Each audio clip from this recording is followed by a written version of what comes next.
Kumusta brother? Kumusta yung business natin sa Artreol? Tayo ba'y patuloy na umahataw? Kasi grabe na po ang hatawan ko dito sa Artreol. Walang tulugan na po.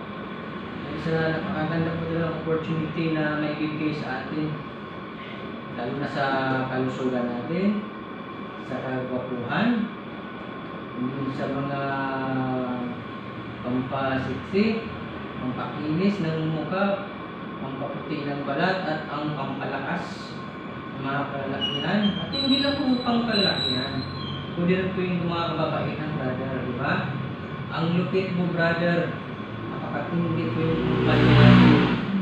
Kumbaga, complete package po for beauty, for health, and for luxury.